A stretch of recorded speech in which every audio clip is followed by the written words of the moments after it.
Right. So when we talk about talent, talent to me is scarce.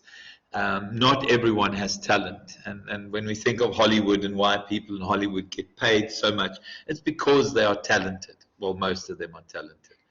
Um, in terms of what management has to do, is they've got to make sure that they fish in the right waters in terms of attracting the right talent, and then they put together HR systems that keep those brains in the organization.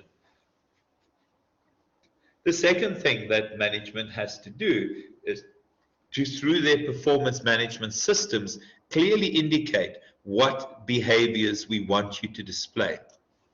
So often what we do with our performance management systems is that we make sure that we have KPIs, key performance areas, or KPIs, key performance indicators, and those essentially become measures of success, and those tie into the organization's vision. And we communicate what we expect from behaviors to employees through those KPIs, KPIs. And then we need to make sure that we have world-class best practices in terms of getting the best brains, getting the right brains used in certain ways, rewarding people, and then also having ways of keeping people in the organization. And all of that is about ultimately guiding our employees in a way that they appreciate the kind of things we expect from them in order to contribute to the organization's vision. The other term that is closely related to talent is human capital. And when we think of human capital, the key difference between human capital and ordinary capital is that ordinary capital depreciates. Human capital appreciates. So the more you send your people on courses, the more you send people on things where essentially they grow their skills and competencies, we accumulate that human capital. We grow that human capital. So the difference between ordinary capital and human capital will always be the fact that ordinary capital depreciates and that human capital appreciates. And then just to make sure that we have the right leadership within organizations, I think the truth is that we talk about distributed leadership. So the idea that we have leaders at different levels is an essential feature of modern organizations. Modern organizations face an environment that is so complex, that is so difficult to predict, that is so volatile, and then all of that you throw into a mixing pot where the organization itself is highly complex and highly complicated. So one person, the CEO, if a CEO ever thinks that they're able to deal with all the complexities of an organization internally and externally, that person is incredibly naive.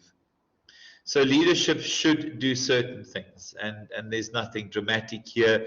We've done this in first, second, and third here, is influence people and influence, obviously, people to behave in a specific way in order to contribute to the organization's vision.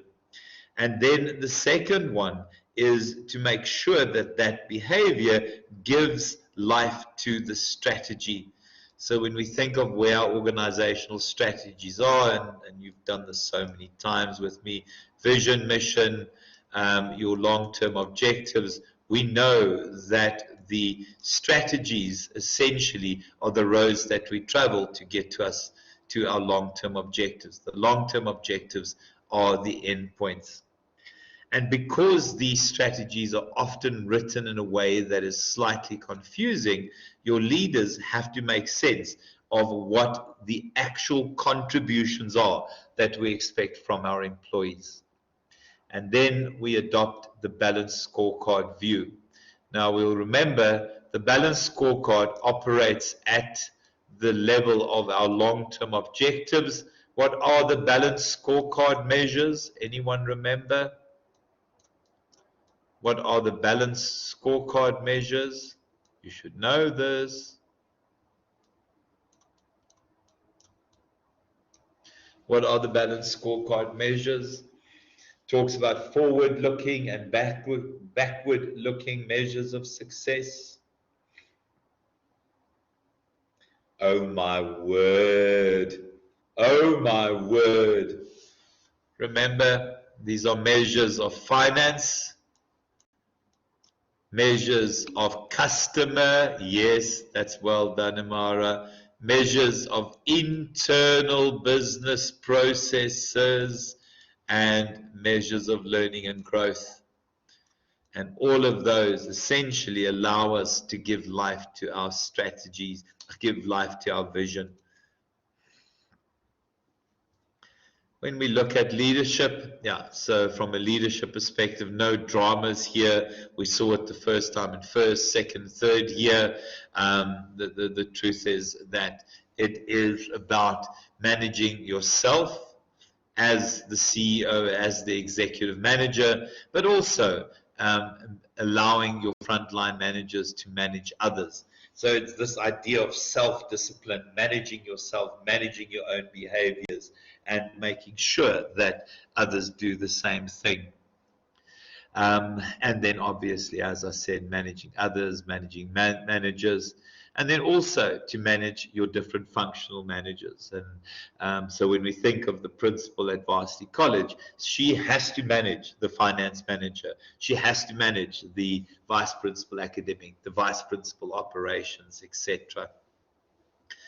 And then also in terms of that, the levels of management right up to your CEO and enterprises and group managers itself. We've done this a number of times. And then organizational culture. Now, again, to just say this is where Connor has to be grateful that we're not on campus today, because we know what culture is. It's about traditions. But the key thing in terms of organizational culture in particular organizations is that that culture must be strategy supporting, must support the organization's vision. So from an organizational culture perspective, it indicates to us the way we do things in an organization. So the way we celebrate successes, the way we mourn losses, the way we interact with each other. Do we interact with each other on the basis of first names, or is it sir and ma'am? Every one of your lecturers, I would suggest, creates their own culture in their classroom. I would like to think that my classroom culture is one that is, we work, but it's lighthearted. It's a fun place to be. It's not a place where you come to be bored. It's not a place where you fall asleep. I would like to think that my culture would be very different to the kind of culture created by, for example, your tax lecturers and your other lecturers. In terms of the culture, it is our collective assessment, and often when customers interact with an organization, they see the organization's culture. So often a customer can walk into a place and immediately see what the culture is. What is the culture of Varsity College, Pietermaritzburg? What is the culture of Varsity College, Pietermaritzburg? Anyone want to give me words there? What is the culture of Varsity College, Pietermaritzburg? Z, can you think of anything? It's quite tough, actually, because we've been around for 23 years. Well, what happens on my recordings stays on my recordings. Anyone who dares use anything that is said or written on my recordings will deal with me. And I promise you, I have a gun. So they've got to be extra careful. Yeah, it's a strange one. So rather talk about classroom cultures. I'm, as I said, going to suggest that the culture in my classroom would be very different to the culture in some of your other lecturers. I would imagine for the law people that the culture in Lindy's classroom would be very similar to mine. Lindy and I are similar in personality, or have I got it wrong? Oh no, I'm far more witty than Lindy. There's no doubt in that. So the kinds of things that allow us to understand culture, the first one, artifacts. So these are the kind of visual symbols we leave in the organization. I see with Eve taken over, we've now got pictures of all the staff who does what, and they all look like models, and they all look like they've literally just stepped out of GQ or whatever the female version of GQ is. So the simple truth is we see that, often just a good old coat of paint is a sign of culture.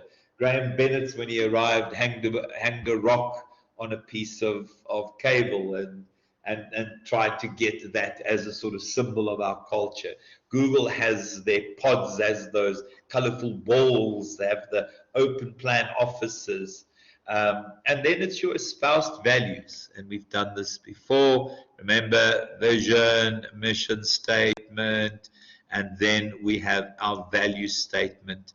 The value statement indicating what we consider to be the ideal culture within an organization. And those basic underlying assumptions. I would hope that we've now got to a point that when you are in my class and you arrive late, that you don't need to apologize to me. The underlying assumption is that I realize that life happens and I don't want you to, there's still no pool table.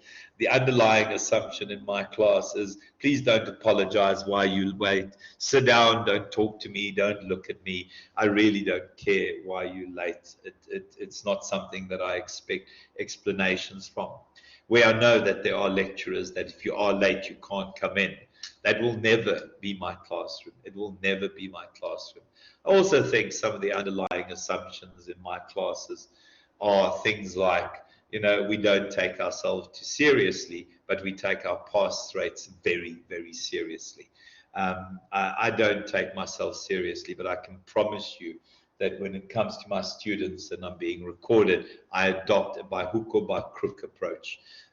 My pass rates are the highest in the country for most subjects, and it's because of by hooking and by crooking my students to get to pass. So there I've now recorded myself saying that. Yeah, and then guys, to use our organizational capabilities. Okay, what I've just realized is that I finished at this point with the other class, and I want to try